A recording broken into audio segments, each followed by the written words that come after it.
సైదా నాయక్ను వెంటనే సస్పెండ్ చేయాలి అని డిమాండ్.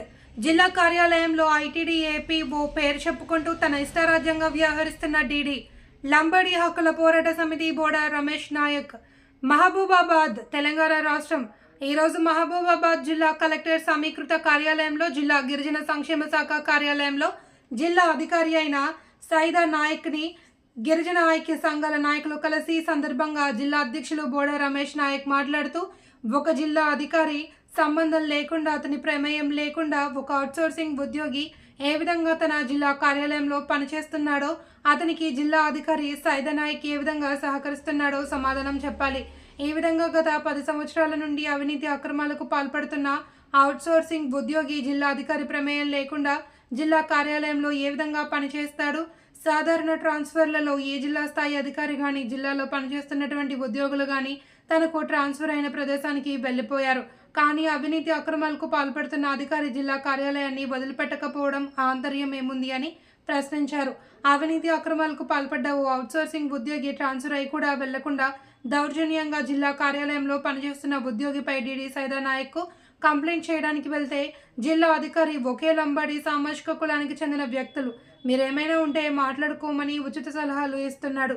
ఈ విధంగా అవినీతి అక్రమాలకు పాల్పడ్డ ఉద్యోగులకు సహకరిస్తున్న జిల్లా అధికారి అయిన సైదా నాయక్ను వెంటనే సస్పెండ్ చేయాలి అని డిమాండ్ చేశారు. ఈ కార్యక్రమంలో ఎల్హెచ్పిఎస్ రాష్ట్ర అధ్యక్షులు గుగులోతు భీమా నాయక్, జిల్లా నాయకులు హతీరాం నాయక్, మంగీలాల్ నాయక్, సాయి నాయక్, చక్రవర్తి నాయక్ తదితరులు పాల్గొన్నారు. నా పేరు బోడా రమేష్ నాయక్, లంబాడి హక్కుల పోరాట సమితి మహబూబాబాద్ జిల్లా అధ్యక్షుడు. ఈరోజు మహబూబాబాద్ జిల్లా సమీకృత కలెక్టర్ కార్యాలయంలో డీడీ గిరిజన సంక్షేమ శాఖ జిల్లా కార్యాలయంలో జరుగుతున్న అవినీతి గురించి స్థానికంగా కొత్తగా వచ్చిన డీడీ గారికి వివరణ కోరడానికి ఇవాళ మా కుల సంఘాల నాయకుడితో పాటు మా రాష్ట్ర అధ్యక్షుడు కూడా రావడం జరిగింది. ఈ సందర్భంగా డీడీ గారికి ఒకటే అడిగినాం మేము, ఈ జిల్లాలో సాధారణ ట్రాన్స్ఫర్లలో అందరూ ట్రాన్స్ఫర్ అయ్యిండ్రా కాలేదా అంటే అయ్యిండ్రని చెప్పారు.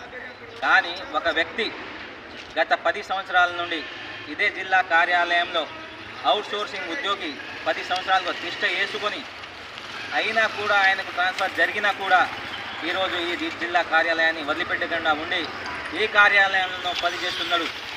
ఏ విధంగా పనిచేస్తున్నాడని మేము డీడీ గారిని అడిగితే, సైదా నాయక్ గారిని అడిగితే, నాకు ఎటువంటి సంబంధం లేదు అని చెప్పడం జరిగింది. నాకు పీఓ చెప్తే ఇక్కడ ఉన్నాడు ఒకసారి చెప్తాడు, ఇంకోసారి ఏమో పీఓ గారి సీసీ గారు చెప్తే ఇక్కడ ఉన్నాడని చెప్తాడు. మరి అదేదో పేపర్ లెటర్ పూర్వంగా రాసియండి అని చెప్పి అడిగితే, నేను రాసియను పో, నువ్వు ఏం చేస్తావు చేసుకోపో అంటున్నాడు. అంటే ఒక డీడీ జిల్లా కార్యాలయం అధికారికి తెలియకుండా ఆ కార్యాలయంలో ఒక ఉద్యోగి, అవుట్సోర్సింగ్ ఉద్యోగి, ఆయనపై కూడా ఇంకా కోర్టులో కేసు నడుస్తుంది. అయినా కూడా ఆ వ్యక్తి, ఆ ఉద్యోగి ఏ విధంగా పనిచేస్తున్నాడంటే, నువ్వు ఏం చేసుకుంటావు చేసుకోపో అని చెప్పి ఈరోజు డీడీ గారు మిమ్మల్ని మా మీద కసురుకోవడం జరిగింది. ఇదే విషయంలో నేను గతంలో దాదాపుగా మంత్రి గారికి, సీతక్క గారికి, పీఓ గారికి, ఐటీడీ ఏటునగర్ పీఓ గారికి, జిల్లా కలెక్టర్ గారికి దాదాపు 5-6 సార్లు కంప్లైంట్ ఇచ్చినా కూడా ఆయన మీద సాధారణ ట్రాన్స్ఫర్లు అయినా కూడా ఆయన ఇక్కడ నుండి పోకపోవడం, అసలు ఈ ఆఫీసులు వదిలిపెట్టకపోవడానికి కారణమైంది. ఇంకా ఆదాయానికి మించిన ఆస్తులు సంపాదించుకున్నాడు. ఆయన మీద వెంటనే ఏసీబీ దాడులు నిర్వహించాలి.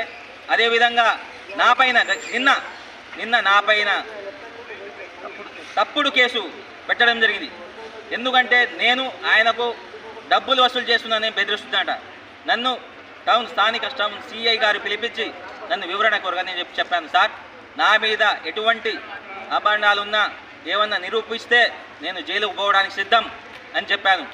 ఈ విధంగా నాకు ఒక ప్లేస్లో ట్రాన్స్ఫర్ అయింది అని డిప్యుటేషన్లో నేను ఇక్కడ చేస్తున్నా అని చెప్పారు. పోలీసు వాళ్ళకు కూడా తప్పుడు సమాచారం ఇచ్చాడు. ఆయన నిన్న డిప్యుటేషన్ మీద ఈ జిల్లా ఆఫీస్లో కార్యాలయం పనిచేస్తున్న అన్నందుకు మేము ఇవాళ డీడీ గారిని వివరణ కోరడానికి వస్తే ఇలాంటి డిప్యుటేషన్లు ఏం లేవని చెప్తున్నారు. అదేదో రాతపూర్వకంగా రాసియానంటే, నేను రాసినపో ఏం చేసుకుంటారో చేసుకొని అని చెప్తున్నావు. ఈ విధంగా చేస్తున్న అతనిపై, ఈ జిల్లా కార్యాలయంలో పనిచేస్తున్న అందరిపై విచారణ జరిపించి ఎవరెవరు అక్రమంగా ఉంటున్నారో ఈ ఆఫీస్లో వాళ్ళందరిపై చర్యలు తీసుకొని వెంటనే వారిని సస్పెండ్ చేయాలని నేను కోరుకుంటున్నాను.